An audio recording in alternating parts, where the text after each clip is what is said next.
So what if we thought of entrepreneurship as a career? And stop seeing it as a thing that somebody can do when she or he doesn't have anything else to do. What does this mean for joblessness in Africa? So I think the scenario in which they are not just job takers, but job makers is one that we have no option but to pursue. Hi, welcome to the Anzisha Effect podcast. My name is Didi Onwu, and I have the exciting job of telling the stories of very young African entrepreneurs. Is investing in young entrepreneurs risky business? For some people it might be, but for us at Anzisha, we say the younger the better.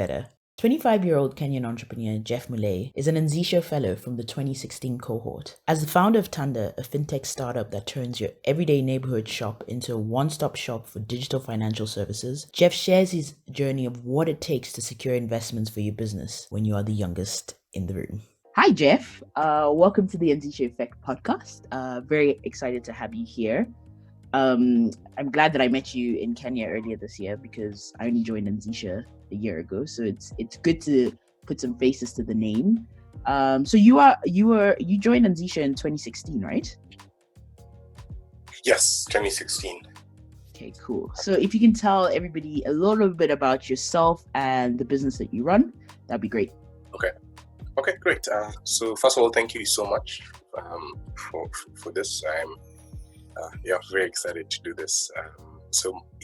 My name is Geoffrey Mulei. I'm founder of a company based in Nairobi named Tanda.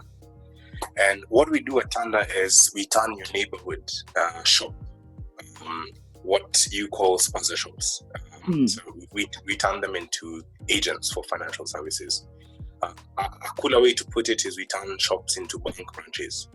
And we have a network of about 8,000 agents countrywide. And through these agents, you can buy your airtime, pay your bills, withdraw deposit from your bank account, or even buy an insurance policy. And a question I get a lot is why shops? Why dukas? And it's something that's consistent across the continent where shops have the most trusted people in any neighborhood. They've built trust over long years of service. I'm sure you can remember a time where you left your keys at a shop, or when a shop gave you credit unsecured with the promise of you'll pay them at the end of the month. So we leverage the most trusted people in the neighborhood to extend financial services to people who are either locked out from the traditional banking system. So that's what we do. That's Tanda in a nutshell.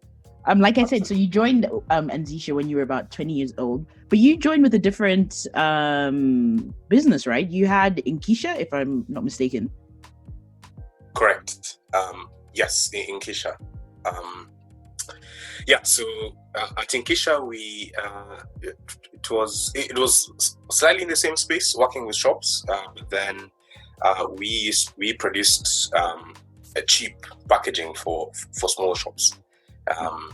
So I'm sure you can see the bit of consistency there. Trying to innovate around the shops, which are basically the cornerstone of many African communities. So when you first started out with Inkisha, I think at that age, what sort of urged you to get into entrepreneurship, and what was your understanding of it? I'd like to have a nice story of how I was inspired. But then the truth is, I joined university, and while I was joining, in my first semester, I was reading a lot about the huge unemployment problem in Africa. And the question I kept asking myself is, do I want to try my luck with the traditional system and then be part of the statistics of the huge, massive unemployed population, young population? Or should I take a risk and try something else? So this bothered me for some time, and I eventually dropped out in my second semester. And I took a big risk. So not having papers meant I couldn't get any employment. So I had no choice but to get into entrepreneurship. And in as much as I knew there was a very low chance it could work out, I felt that I had a better chance that way than with the traditional go to school. And the traditional career path. Absolutely. So how did the family and friends react when you dropped out of university and then you started pursuing entrepreneurship? What was that like? Because I can imagine in the African context, it's a bit like, what? Yes. Actually, my folks were convinced that I was possessed because family meetings. I was on a part scholarship. I was doing well in school, so I threw this away to go hustle in the streets. I remember my folks hosted interventions, prayer meetings. Oh yes. So in the beginning, it was very difficult for them to understand where I was going with this. Generally the reception wasn't positive, but then I did my best to ask them to be patient. Then eventually they understood. Yeah, I guess it's so interesting because in that African context, going to university, getting a job, being formally employed is the route that most African parents want their kids to go down.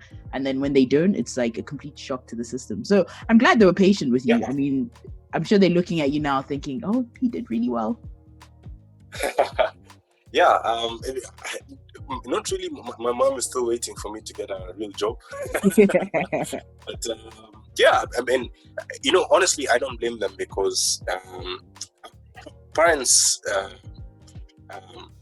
inherently want their kids to take the safer path because it's proven. So anything outside the norm makes them very uncomfortable. Most of these guys, they mean well for their kids, so that's why they would maybe discourage them from taking certain risks. Eventually they get to understand. Yeah, just thinking about both your businesses, Anzisha and Tanda. Of course, you'd have to like raise some capital, right? And I think a lot of young entrepreneurs always feel that they can't start anything because of the financial hindrance. So I know in 2018 you raised some capital. I think maybe you can correct me if I'm wrong, 250,000 for Tanda. So I was just wondering how you did that and what was that process like? So the fundraising for Tanda was a bit unconventional. So in between my first and second business, I actually was hired as a consultant to in a lottery firm because I had experience working with shops, and this lottery primarily was selling lottery tickets digitally, and they thought maybe there's a whole universe of customers we're missing out on who we could address by building a network of merchants to sell lottery tickets. So I jumped into that, and it wasn't very successful. But then in the middle, we realized while building the network for this lottery, I realized, hey, there's a lot more we could do with merchants, more than just selling lottery tickets. So that's when the idea for why don't we grow into doing more financial services. So it spun off as an independent project from the lottery. Fortunately, because of my relationship with the lottery, I got a bit of funding to get started. So I didn't go through the traditional find venture capitalists pitch.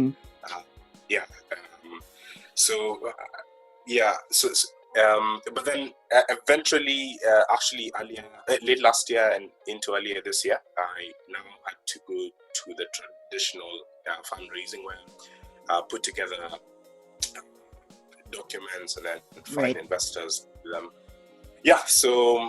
But then, I mean, all in all, fundraising is a very difficult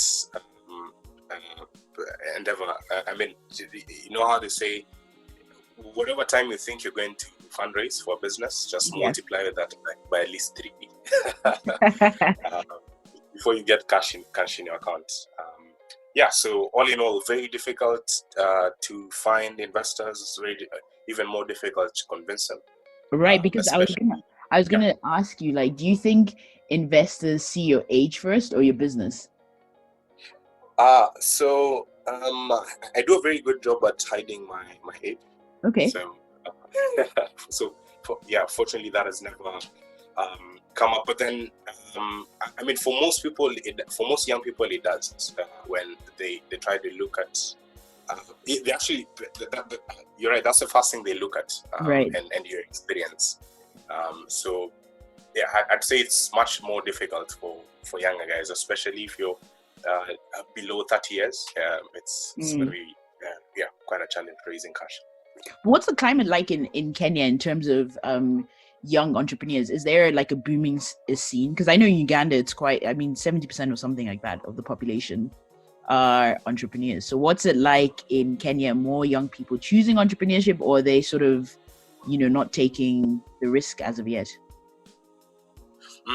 It's very similar to Uganda. I saw the statistics out of Uganda, the proportion of the population that is entrepreneurs. I'm not sure it's that high in Kenya, but then it's a lot more young people are increasingly getting into entrepreneurship, primarily because of the unemployment problem. They're forced by necessity to get into business. It's interesting because after I went to Kenya, I could see at Kenya and Uganda, there's just a bustling sense of things happening. There's a lot of investments coming into the countries, and it's exciting to see. Which I think is a bit different from South Africa. I think we're more of a cautious we have more of a cautious environment, whereas in like Uganda and Kenya, it's more, I guess, a little bit more risk taking. Thinking about. Sorry, yeah. So I think there's a strong correlation between unemployment and entrepreneurship, because I guess in the South, for example, in Kenya, 60% of our population is unemployed, and in Uganda, it's 60 to 70%. So I think that's why, it's more here than probably in the southern region. So do you think it's born more out of necessity, more so? Absolutely. And also the fact that people are increasingly trusting their governments less. Governments are corrupt. A lot of the programs designed to help young people don't actually get to the ground. Some of this money is pilfered. The necessity then comes. Really. So recently, I know you raised some funding, Jeff. I wish I was you. Just looking for just hire me. Thanks. So how much did you raise? And I you've already touched on it kind of. You said I think you did it in a formal way more so than the networking aspect of it. But how much did you raise, and how has that been beneficial for the business really? So we don't like to disclose how much we raised, because there's this trend where startups wear that as a badge of honor, that we raised this much cash, and first we felt that would divert the attention from what we're trying to do. So right. Yes, but it was so significant. It was a significant amount, much higher than what we raised during our seed round. And that is primarily going towards agent acquisition, because that is our biggest headache. How do we reach as many agents in the shortest time possible? So that's what the funding is going to really make a difference on, allowing us to scale our network. To want to reach about 100,000 agents And this round is going to help us achieve that. By agents, do you mean like the different shops and all of that stuff, or? Correct. Okay, cool. Correct. Yes. Yeah. Recruiting agents, shops. Yeah. I know I think because you mentioned the amount of agents that you work with, but I also know that you employ like a lot of young people as well. So how's that been working with people who are not so who are like, younger than you, but not by that much, or maybe in your sort of age range? How's that been working? Do young people make good employees? Yes, for a few reasons. One, this guy doesn't have family commitments, so it means they can work longer hours, they can take risks, they can work. You see, we're a small business and we don't pay as much as the Safaricoms and the Unilever's. Yeah. So anyone who's going to come work with you is taking a big bet that you're going to be successful in 3-4 years. So they're willing to take a pay cut. And you find that young people are more likely to take such. And they're more energetic. They, you can feel their commitment relative to their older counterparts.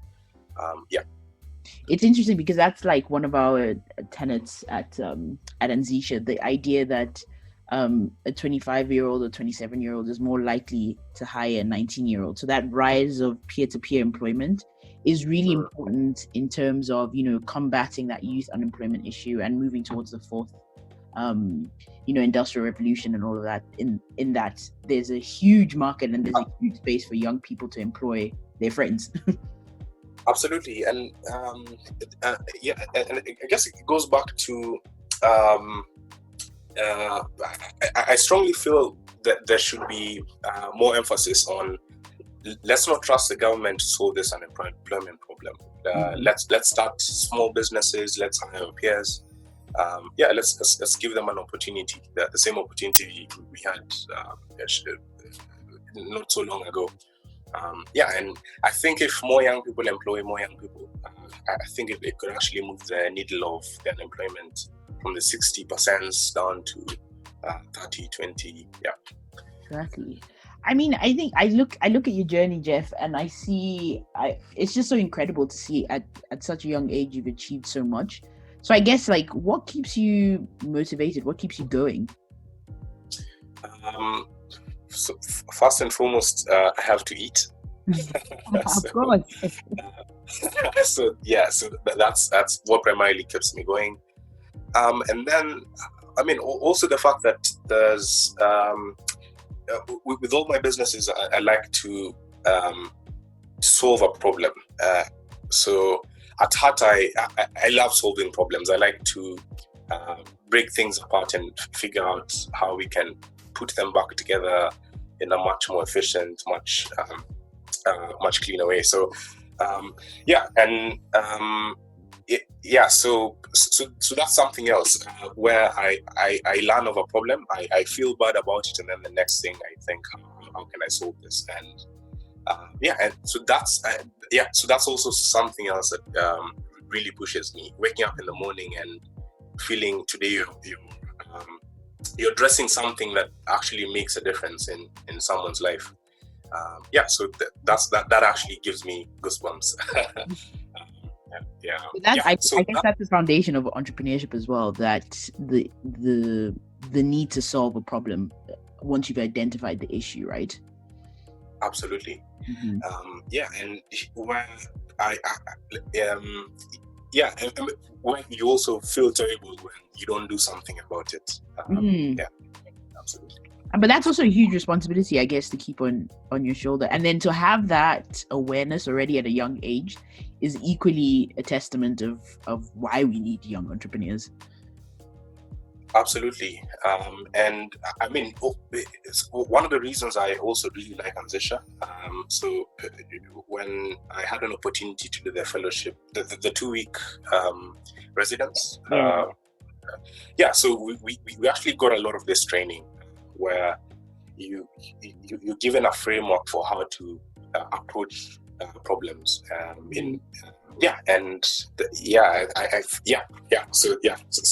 sorry for my many years.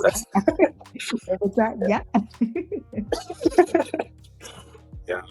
So that's I mean, it's also easy to look at your sort of your trajectory and see a lot of success. But I kind of wondered, when you look back, do you have any experience of when you felt that you weren't sort of good enough, or you thought, oh, I can't do this?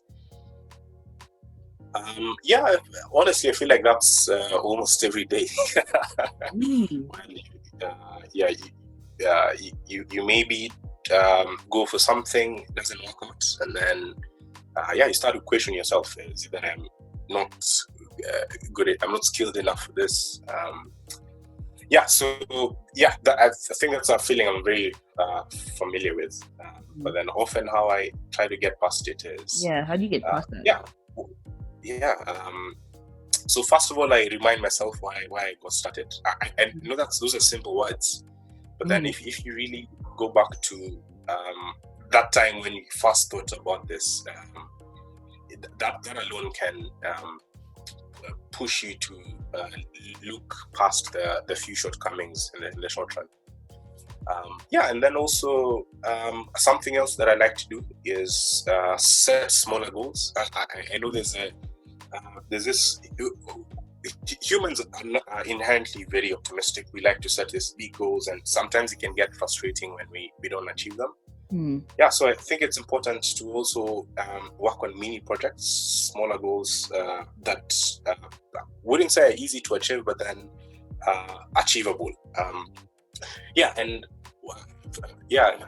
feel like whenever you have these small successes, they motivate you. You feel better about yourself. You no longer feel that you're not doing well enough. Thank you so much, Jeff, for this conversation. I've had Thank you. Great. You've given me some great insights about the industry and starting early and staying motivated. Thank you so much. And thank you. Looking forward to chatting again. Thank you so much. You too. Bye. Bye-bye.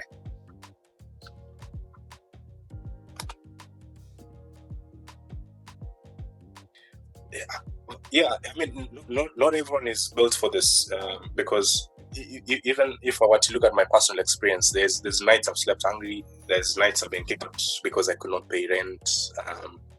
So I've had a very difficult couple of years, and I don't think I'd want to tell someone to blindly get into this by selling the success side. I think it's important for everyone to also see the ugly side of entrepreneurship, where this thing could destroy your life. I've even lost a girlfriend because of this. So it's it's but then the beauty is, if you actually persevere this thing, it's not always a guarantee that you will be successful, but there's a small chance that it will pay off. And it's this 5%. I also think it's important for guys to know that your chances of success are that low. So when you get into this, know that it's going to be you're going to think of it as at some point as the worst decision you've ever made. But then hopefully, eventually, one day you'll think of it as the best decision you've ever made. I like that. That was a very raw and honest opinion, and I agree with you. I think sometimes there's this glamorization of entrepreneurship, right? Because of all the examples that we see in the world, right? Because also making the fact that somebody dropped out and he made it this way, or he's making that much money and he's buying his own things and all of that stuff. There's a glamorization that I think sometimes it's actually detrimental to what true entrepreneurship means and the journey and the difficultness of actually being successful. It's not easy, and then to add that to your age, it's even harder. I think. So I think there's a level of like craziness, if I can say that, for people like you to actually say bye, thanks university, or I'm good, mom and dad, this is what I'm doing. My last question for you, Jeff, because I know it's early morning, and you're running thousands of businesses. If you can finish the sentence for me, an entrepreneur is. Yeah. An entrepreneur is someone who jumps from a plane and then builds a parachute on the way down. I like that. Thank you so much, Jeff, for this conversation. I've had Thank you. Great. You've given me some great insights about the industry and starting early and staying motivated. Thank you so much.